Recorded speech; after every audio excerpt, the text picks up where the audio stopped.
Baik. Selamat pagi teman-teman dan adik-adik sekalian. Jadi kembali menemani adik-adik dan teman-teman semua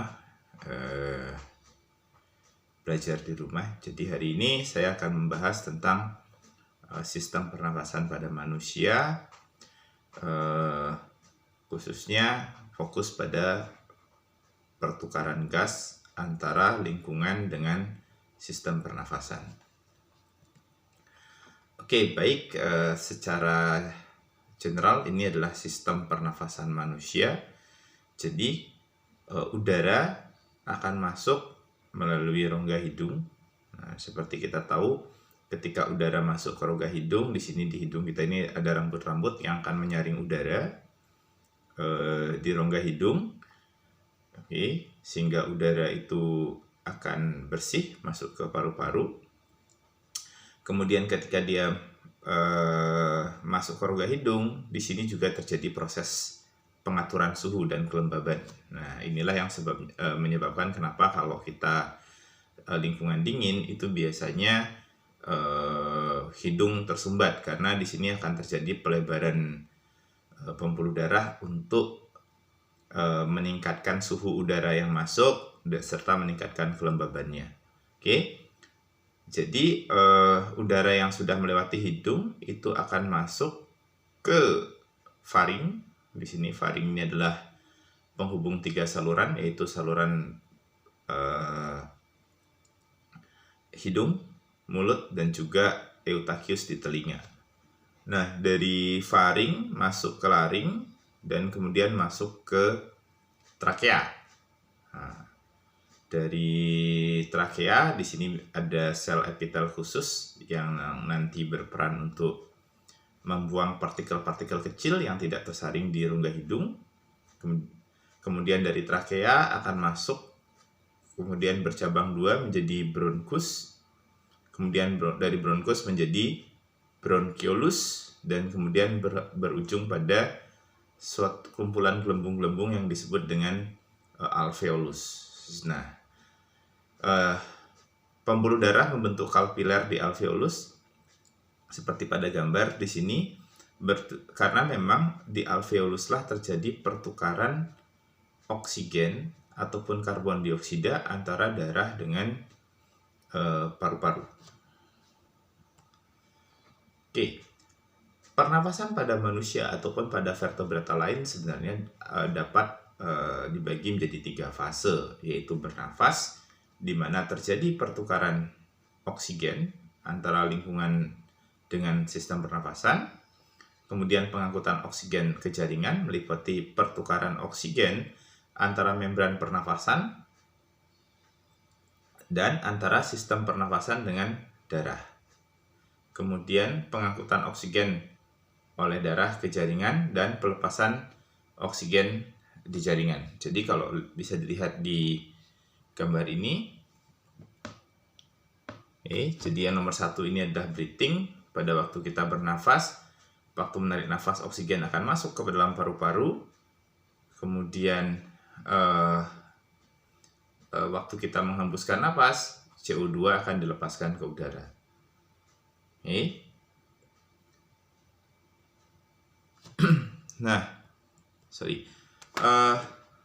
Udara yang ada yang telah masuk ke dalam paru-paru kemudian melakukan pertukaran dengan darah, dan kemudian oleh darah oksigen itu akan diangkut dari paru-paru menuju jaringan, sedangkan kebalikannya CO2 akan diangkut dari jaringan menuju paru-paru. Nah, di jaringan oksigen akan dilepaskan dari darah ke cairan ekstraseluler yang selanjutnya akan diambil oleh sel, sedangkan CO2 hasil metabolisme sel itu akan diangkut oleh darah untuk dibawa ke paru-paru.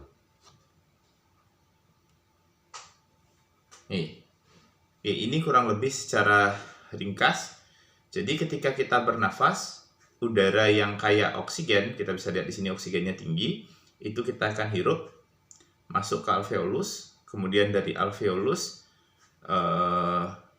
terjadi pertukaran oksigen dengan darah, jadi darah masuk, CO2 keluar, kemudian darah akan mengalir ke jaringan. Kita bisa lihat di sini, ketika sampai di jaringan, nah kita bisa lihat di sini oksigen dilepas ke jaringan, CO2 diambil. Sehingga kalau kita lihat ketika di jaringan, tekanan parsial oksigen di darah itu menurun karena darah melepaskan oksigennya ke jaringan, sedangkan tekanan parsial karbon dioksida naik karena memang darah mengambil karbon dioksida dari jaringan. Selanjutnya kedua gas ini diangkut oleh darah masuk ke paru-paru, kemudian dari paru-paru terjadi pertukaran dengan udara yang ada di alveolus. Selanjutnya udara dibuang keluar. Oke. Nah,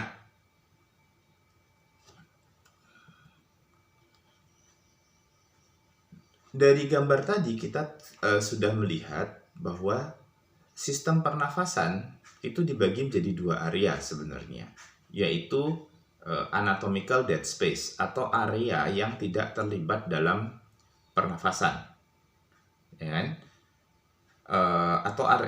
Area yang tidak terlibat dalam pertukaran gas dengan darah. Jadi itu adalah anatomical dead space. Oke, ini meliputi rongga hidung, kemudian trakea, bronkus, dan sebagainya, dan alveolus. Alveolus ini adalah tempat terjadinya pertukaran gas antara sistem pernafasan dengan darah.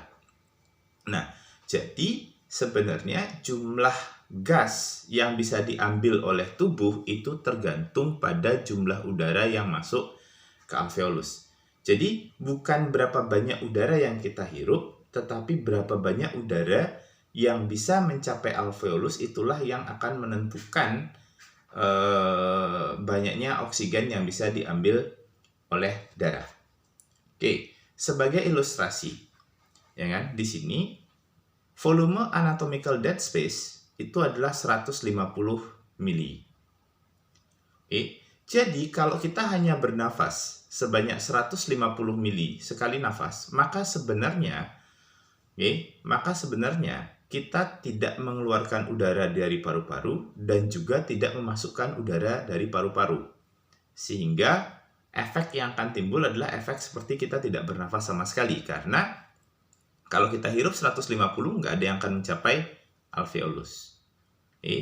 Kalau kemudian kita bernafas, misalnya menarik udara sebanyak 500 mili. Nah, dari 500 mili yang kita hirup, itu sebenarnya 350 yang mencapai alveolus.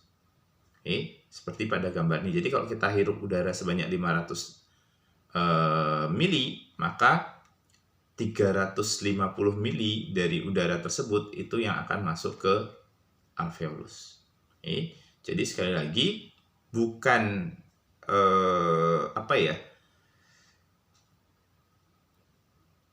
Jadi bisa disimpulkan bahwa gaya bernafas atau cara bernafas itu akan menentukan jumlah udara yang bisa kita ekstrak dari lingkungan. Oke, sebagai ilustrasi mari kita lihat di sini. Jadi volume udara yang dihirup dan frekuensi napas menentukan jumlah udara yang mencapai alveolus dan akhirnya akan menentukan jumlah oksigen yang bisa diserap oleh darah dan diedarkan ke seluruh tubuh. Kita pakai simulasi ini. Jadi kalau kita sekali nafas, volume kita 150, frekuensi nafas kita 40 kali, maka sebenarnya udara yang kita hirup adalah 6000 mili per menit. Cuman karena 150 mili ini, ya kan? 150 mili ini hanya mencapai anatomical dead space, ya kan? Maka sebenarnya udara yang mencapai alveolus itu 0. Jadi bernafas dengan menarik nafas 150 mili sebanyak 40 kali itu tidak akan memberikan udara baru bagi tubuh.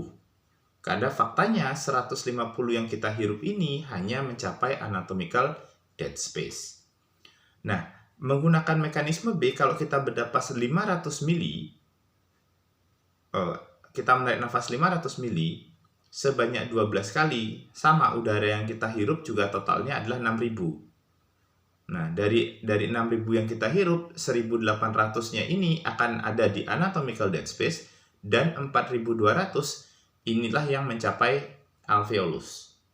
Oke, dengan mekanisme C, kalau kita bernafas sekali menghirup itu 1000 mili, ya kan, dan frekuensi nafas kita 6 kali nafas per menit, maka sama seperti yang di atas, udara yang kita hirup adalah 6000 mili per menit.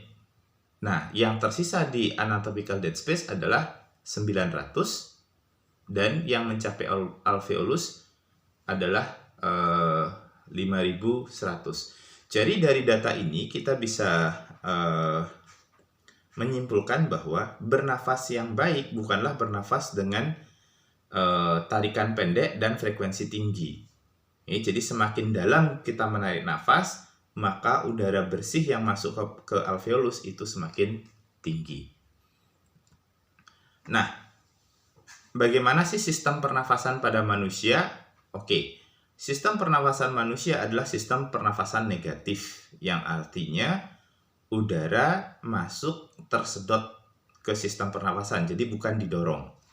Oke, bagaimana mekanismenya? Jadi, pernafasan terjadi akibat adanya perbasaran rongga dada yang bisa disebabkan oleh kontraksi otot tulang rusuk yang menyebabkan tulang rusuk keangkat sehingga volumenya meningkat, dan kemudian tekanannya jadi turun. Nah, itu yang akan memicu udara tersedot masuk ke dalam paru-paru. Ya, perubahan volume rongga dada atau pembesaran volume rongga dada juga bisa disebabkan oleh kontraksi diafragma, sehingga kalau diafragma berkontraksi dia akan mendatar, ya, sehingga volume rongga dada membesar, tekanan udaranya turun, sehingga udara juga tetap terserap masuk ke dalam sistem pernafasan.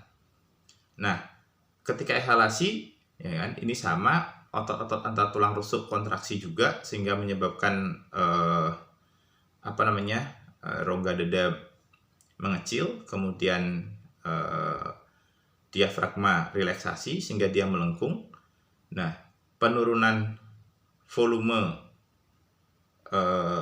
paru-paru ya akan menyebabkan tekanannya meningkat, sehingga akhirnya udara akan terdorong keluar dari paru-paru dan kemudian ke luar tubuh melalui hidung ataupun mulut. Nah, udara pernafasan kita bisa bagi menjadi beberapa bagian, ya kan? Yaitu kalau kita bilang volume tidal atau udara yang biasa kita hirup dalam kondisi normal itu sebesar 500 mili, ini kita sebut volume tidal. Nah, kalau kita sudah menarik nafas secara normal, kita bisa menarik nafas lebih sampai maksimal. Ini yang disebut dengan udara cadangan inspirasi. Ya. Sama kalau kita sudah menghembuskan udara secara normal, kita dapat menghembuskan udara lebih lagi. Ini yang kita sebut dengan udara cadangan ekspirasi. Nah, kemudian ada yang namanya udara residu. Udara residu adalah udara yang tetap tertinggal di paru-paru ketika kita sudah menghembuskan nafas secara maksimal. Oke, nah semua komponen ini kemudian disebut dengan kapasitas total paru-paru. Sedangkan udara yang bisa dihembuskan sedangkan udara ya kan yang dapat ditarik maksimum dan dihembuskan maksimum, nah itu yang kita sebut dengan kapasitas vital. Jadi simpelnya adalah kapasitas vital adalah kapasitas total paru-paru dikurangi udara residu. Nah, keberadaan udara residu ini juga merupakan kelemahan dari sistem respirasi menggunakan paru-paru. Nah, kita lihat di sini udara residu itu adalah udara udara sisa ekspirasi. Ya, apa buktinya? Kita lihat di sini. Udara luar itu memiliki tekanan parsial oksigen 160, CO2 0,2. Oke, tetapi ketika dia sampai di alveolus, kita bisa lihat di alveolus tekanan parsial oksigennya cuma 104, CO2 naik menjadi 40. Ini menandakan bahwa udara residu atau yang tersisa di paru-paru itu merupakan udara cadangan ekspirasi. Nah, kemudian kita sendiri tahu bahwa pada sebagian besar kita bernafas itu sebenarnya kita bernafas secara tidak sadar. Ya kan? Nah, kemudian laju pernafasan ini bisa berubah, bisa naik, bisa turun. Nah, salah satu faktornya adalah akibat perubahan pH darah. Oke. Jadi ketika pH darah naik, ketika pH darah naik, misalnya diakibatkan oleh produksi CO2 yang tinggi karena aktivitas tinggi, maka pH ini atau ketika pH darah turun, ralat. Ketika pH darah turun akibat peningkatan CO2, ini kan berarti darah asam, ya kan? Yang diakibatkan misalnya oleh olahraga